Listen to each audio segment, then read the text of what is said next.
Hello friends, welcome to Students Platform. Now today we came back to our previous discussion on infinitives. তো friends, আমরা এর আগে infinitive সম্পর্কে একটা আলোচনা করছিলাম। তো in this discussion we had already discussed what is infinitive, what are the essential ingredients of an infinitive and what is its classification. অর্থাৎ infinitive সম্পর্কে আমরা কাকে বলে, তার কি কি উপাদান, কি তার শ্রেণীবিভাগ, এই সংক্রান্ত আমরা জেনেছিলাম। আজকে আমরা সেটাকে একটু বিশদভাবে জানব। তো ইনফিনিটিভসকে আমরা প্রাইমারিলি দুটো ভাগে ভাগ করি। That means infinitive is divided primarily into two parts.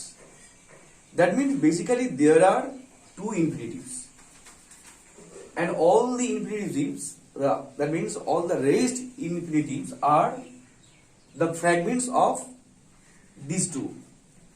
অর্থাৎ দুটো প্রধান ইনফিনিটিভস হলো দুটো, একটা হচ্ছে সিম্পল, একটা জিরান্ডিয়াল। তো এই সিম্পল এবং জিরান্ডিয়াল এই দুটো ইনফিনিটিভ থেকেই বাকি সকল যে আমরা যে ভেরিয়াস যে ইনফিনিটিভ দেখি সেগুলো এখান থেকেই ভাগ হয়েছে আর কি। তো দেখো, যেটা আমরা সিম্পল ইনফিনিটিভ বলছি, একে আমরা কি বলি না, নাউন হিসেবে একে আমরা ব্যবহার করি। অর্থাৎ একে সিম্পল ইনফিনিটিভ বা নাউন ইনফিনিটিভ। আর এটা হচ্ছে জিরান্ডিয়াল। তো দেখো, আমি দুটোর একটা কি করছি না, একটা কম্পারেটিভ স্টাডি, অর্থাৎ what is simple infinitive and what is gerundial infinitive. দেখো, যেটাকে আমরা বলছি সিম্পল ইনফিনিটিভ, সেটা আমি বলেছি কি লিখেছি, এটা যে ব্যবহৃত হয় সাধারণত অ্যাবস্ট্রাক্ট নাউন হিসাবে।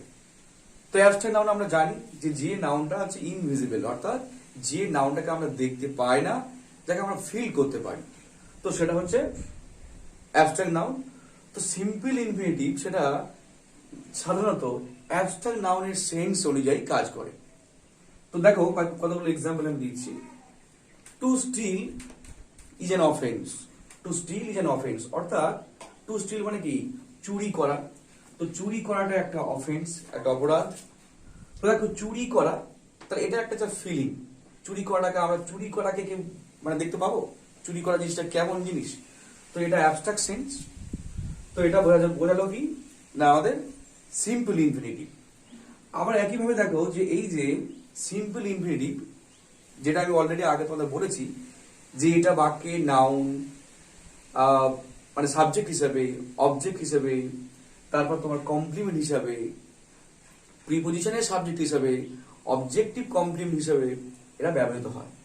তো এই বাক্যে এটা দেখো, টু স্টিল, এটা টু স্টিল অর্থাৎ স্টিলিং, তাহলে এটা সাবজেক্ট হিসেবে, বাক্যের সাবজেক্ট হিসাবে এটা ব্যবহৃত হয়েছে। এদিকে দেখো জিরান্ডিয়াল। তো জিরান্ডিয়ালটা এটা সাধারণত ব্যবহৃত হয় cause, purpose, effect or result, অর্থাৎ কোনো কারণ, কোনো উদ্দেশ্য, কোনো ফল ইত্যাদি বোঝাতে এই জিরান্ডিয়াল ইনফিনিটিভটাকে আমরা ব্যবহার করি। তো এখানে দেখো, হি কেম টু মিট মি, সে এলো, কেন এলো, টু মিট মি, আমার সাথে দেখা করতে এলো। তো দেখো, তাহলে আসার যে কারণটা কি, টু মিট মি, দেখা করা, আমার সাথে দেখা করা, তাহলে এটা কি বোঝালো, এটা কজ বুঝিয়েছে। আবার একইভাবে দেখো যে জিরান্ডিয়াল ইনফিনিটিভ এটা বাক্যে নাউন, অ্যাডজেক্টিভ, ভার্ব, সেন্টেন্সকে কোয়ালিফাই করে, অর্থাৎ যেটা অ্যাডভার্ব করে থাকে। তো অনেকটা এটা অ্যাডজেক্টিভ এবং অ্যাডভার্বের মতো কাজ করে কোনটা, জিরান্ডিয়াল ইনফিনিটিভ।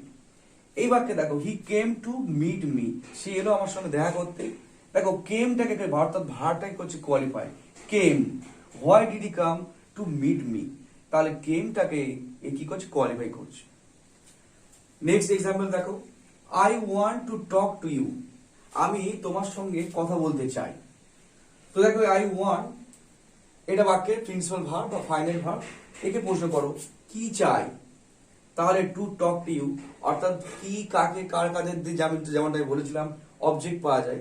তাহলে এই বাক্যে ইনফিনিটিভটা কি হলো, অবজেক্টের কাজ করছে। তো এটা হলো বাক্যের অবজেক্ট, টু ওয়ান। তো আবার দেখো, আই ওয়ান্ট টু টক, কথা বলা, কথা বলাকে আমরা দেখতে পাই না, শুনতে পাই। তো এটাও কি তাহলে অ্যাবস্ট্রাক্ট নাউনের কাজ করছে, অ্যাবস্ট্রাক্ট সেন্সের কাজ করছে, বোঝা যাচ্ছে? এখানে দেখো second example, there is no man to help me. এখানে কোনো মানুষ নেই, সেখানে কোনো মানুষ নেই আমাকে হেল্প করার। তো দেখো এই যে টু হেল্প এটা ইনফিনিটিভ, তো এটা দেয়ার ইজ নো ম্যান, পারপাসটা কি? কোনো মানুষ নেই, উদ্দেশ্যটা কি? মানুষের কি, মানুষ থাকবে কেন, কি উদ্দেশ্যে? টু হেল্প মি, আমাকে সাহায্য করার, তাই এখানে পারপাস বুঝিয়েছি। একইভাবে দেখো নো ম্যান অর্থাৎ ম্যানটা নাউন, তাহলে নাউন সম্পর্কে টু হেল্প মি, নাউন সম্পর্কে এটা বোঝাচ্ছে, অর্থাৎ নাউনকে কোয়ালিফাই করছে। নেক্সট এক্সাম্পল এদিকে, মাই habit is to read stories. আমার অভ্যাস কি? গল্প পড়া, আমার অভ্যাস গল্প পড়া। তাহলে এখানে দেখো টু রিড স্টোরিজ এটা হচ্ছে ইনফিনিটিভ। তো এই যে টু রিড গল্প পড়া অর্থাৎ এটা ভার্বের পরে বসেছে। আমি বলেছিলাম আগে অ্যাম ইজ আর ওয়াজ হয়, এদের পরে যে ভার্ব, এদের পরে যে পার্টটা থাকে এটা হয় কমপ্লিমেন্ট। তো এটা টু রিড স্টোরিজ এই বাক্যে এটা কমপ্লিমেন্টের কাজ করছে। আবার একইভাবে দেখো যে গল্প পড়া, গল্পটা কি আমরা দেখতে পাই? তাই এটা কিসের কাজ করছে? অ্যাবস্ট্রাক্ট নাউনের কাজ করছে। তার সিম্পল যে ইনফিনিটিভ এটা অ্যাবস্ট্রাক্ট নাউনের কাজ করে। আর এদিকে দেখো জিরান্ডিয়াল দেখো, he is too young to understand this. সে এতটাই যুবক, মানে এতটা কম বয়স যে এটা সে সহজে বুঝতে পারে না, এটা বুঝতে পারে না। তাহলে দেখো এখানে হি ইজ টু ইয়াং, সে এতটাই কম বয়সী। তো এই কম বয়সের জন্য রেজাল্টটা কি? তার ফলটা কি? ফলটা কি না তার বুঝতে অক্ষমতা, সে বুঝতে পারে না। তাহলে এটা কি এফেক্ট অর রেজাল্ট বোঝালো। একইভাবে দেখো ইয়াংটা বাক্যের অ্যাডজেক্টিভ, তাহলে এ সম্পর্কে বলছি young, so young or too young, তার জন্য কি হচ্ছে? টু আন্ডারস্ট্যান্ড দিস, সে এটা বুঝতে পারছে না। তাহলে এই যে অ্যাডজেক্টিভটাকে এই বাক্যে এটা কোয়ালিফাই করছে এই ইনফিনিটিভ। তাহলে বন্ধুরা সিম্পল এবং জিরান্ডিয়ারের একটা কম্পেয়ার স্টাডি তোমরা সহজেই বুঝতে পারবে। নাও friends, we are going to discuss a very important and useful infinitive, how plus infinitive. তো ইনফিনিটিভের ভাগ আমরা জেনেছি, এখন আমরা কতগুলো গুরুত্বপূর্ণ ইনফিনিটিভ নিয়ে আলোচনা করব। তো প্রথমে যেটা করব আলোচনা সেটা হচ্ছে হাউ প্লাস ইনফিনিটিভ। অর্থাৎ এই যে দেখো কিছু ভার্বস আমি লিস্ট করেছি, ভার্বসের know, see, learn, observe, forget, discover, decide, show, teach, wonder, ask, enquire, explain, tell and so on.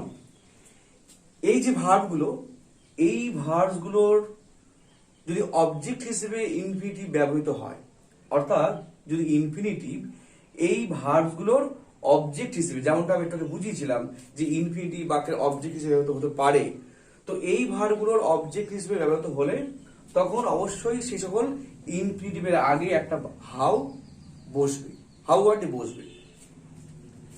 যেমন এক্সাম্পল দেখো, kindly tell me how to reach there. দয়া করে আমায় বলুন যে ওখানে কিভাবে পৌঁছাতে হয়। তো দেখো টেল, টেল ভার্ব অলরেডি লিস্টেড ভার্ব। তো টেল মি, টেল বলো, কি বলবে? হাউ টু রিচ দেয়ার, কিভাবে ওখানে পৌঁছাতে হবে। অর্থাৎ টু রিচটা ইনফিনিটিভ, ওর আগে একটা কি হলো? হাউ যুক্ত হলো। একইভাবে দেখো I know how to solve this, আমি জানি যে কিভাবে এটা সলভ করতে হয়, কিভাবে এটা সমাধান করতে হয়। তো নো ভার্বটা অলরেডি লিস্টেড ভার্ব, তো এরপরে যে বসলো আমার ইনফিনিটিভ, আগে একটা হাউ বসেছে। একইভাবে উই শুড লার্ন, লার্নটা listed verb, how to behave, আমাদের জানা উচিত কিভাবে আচরণ করতে হয়, কেমন আচরণ করতে হয়। তো লার্নের পরে how plus infinitive. Please show me, দয়া করে আমাকে দেখাও, হাউ টু ওপেন দিস, কিভাবে এটা খুলতে হয়। দেখো শোটা লিস্টেড ভার্ব, শোর পরে ইনফিনিটিভ বসেছে, আগে একটা হাউ বসেছে। তো আমরা দেখলাম যে হাউ প্লাস ইনফিনিটিভ। দেখো বন্ধুরা, আমরা একটা অত্যন্ত একটা গুরুত্বপূর্ণ, খুবই আকর্ষণীয় এবং মজার একটা ইনফিনিটিভের ব্যবহার শিখবো। তো এর আগে আমরা যেটা শিখলাম হাউ প্লাস ইনফিনিটিভ, এবারে আমরা শিখবো অ্যাবাউট প্লাস ইনফিনিটিভ। কিন্তু মানেটা কতটা সুন্দর লাগে একবার শোনো। লোকটি মরি মরি করেও মরল না, ফুলটি ফুটি ফুটি করেও ফুলল না, বর্ষা আসি আসি করেও এলো না। অর্থাৎ এই ধরনের ব্যবহার তোমরা হয়তো বাংলায় শুনেছো, কিন্তু এগুলো কিভাবে আমাদেরকে লিখতে হবে, মানে ট্রান্সলেট করতে হবে, তো সেগুলো আমরা হয়তো সঠিকভাবে জানি না। আজকে আমরা খুব সহজেই এটা শিখে নেব। তো দেখো, লোকটি মরি মরি করেও মরলো না, অর্থাৎ লোকটার যে অবস্থা ছিল তা মরে যাওয়ার অবস্থা, কিন্তু মরলো না। কিভাবে লিখবো? যেহেতু এটা পাস্ট টেন্স, মরি মরি করে মরলো না পাস্ট টেন্স, তাহলে আমরা সেই হিসেবে লিখবো দ্য ম্যান, লোকটি, ওয়াজ অ্যাবাউট, লিখেছিলাম অ্যাবাউট প্লাস ইনফিনিটিভ, তার মানে কি অ্যাবাউট টু ডাই, মানে মারা যাওয়া, অ্যাবাউট টু ডাই। এবার যেহেতু মরলো না, কিন্তু মরলো না, তো সেই জন্য বাট ডিড নট, অর্থাৎ যেহেতু এটা পাস্ট এর নেগেটিভ, মরলো না পাস্ট টেন্সের নেগেটিভ, সেই সময় আমরা ডিডটা নিয়ে এলাম। অর্থাৎ এখানে আমার কোনো সাবজেক্টের আর প্রয়োজন নেই বা মেইন ভার্বেরও প্রয়োজন নেই, যেহেতু আগেই রয়েছে।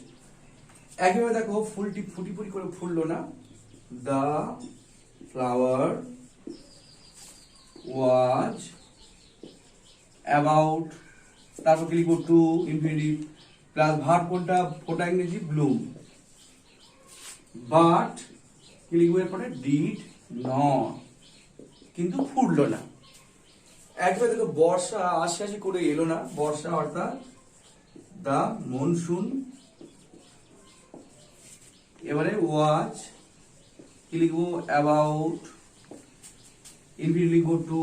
এবার দেখো, সেট ইন মানে সেট মানে শুরু হওয়া, অর্থাৎ বর্ষা আসা মানে বর্ষা শুরু হওয়া, set in total verb, but did not.